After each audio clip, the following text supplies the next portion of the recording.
The Chainlink Reserve, which was announced a few weeks ago, is a strategic on-chain reserve of Link tokens funded by both on-chain revenue generated by the usage of Chainlink services, as well as off-chain revenue generated via these enterprise deals, integration of Chainlink on various blockchains. The reserve itself is technically an extension of something that was released earlier this year called payment abstraction, which is infrastructure that Chainlink created to reduce payment. What that enables is that a user can come to the Chainlink platform and pay in their preferred form of payment. So you can come in and you can pay with crypto native assets like ETH and USDC or other crypto assets. You can come and you can pay in off-chain fiat, so like a bank wire transfer. And what payment abstraction does is it takes those assets on chain, if they're not already, converts them into Link using a decentralized exchange, and then it transfers those assets to those destinations, of one of which is now the reserve. And the reserve is really designed for the long term. So this is like a many year development. This is not like a short-term scheme. And it's really designed to support the network's long-term sustainability. The Link token is a cap supply token, 1 billion coins. Essentially all will be circulating in the market, but there's still the need to be able to grow and expand the network and create useful services and grow revenue. And having a strategic financial reserve of assets to deploy, very valuable if you want to keep growing your project even once everything's sorted. Now that Chainlink is revenue generating, Chainlink noted that Chainlink has generated hundreds of millions of dollars in revenue historically. Now it's in a position where it can start deploying that historical revenue into the Link token and store this into this strategic reserve where it's not going to be touched for multiple years. So it's really just about driving long-term growth and sustainability, as well as answering the question of Chainlink is working with Swift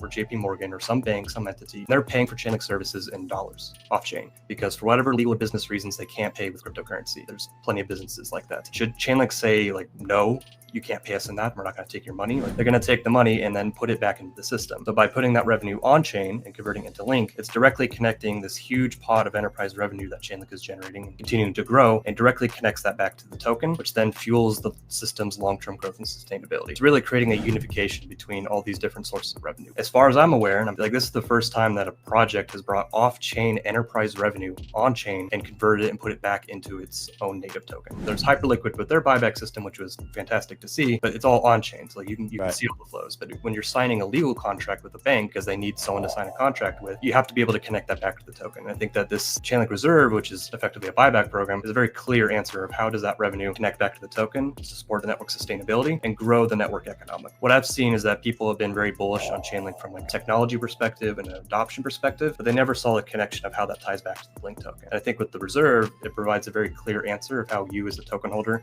are contributing to the system and benefit in addition to staking. And I think that's kind of unlocked a whole lot of bullish. Chainlink's been throwing these timber logs in a pile for years, and they just struck the match and threw it on the pile. Like now we're seeing the fire really growing. And I think until that match was struck, people just couldn't make the connection.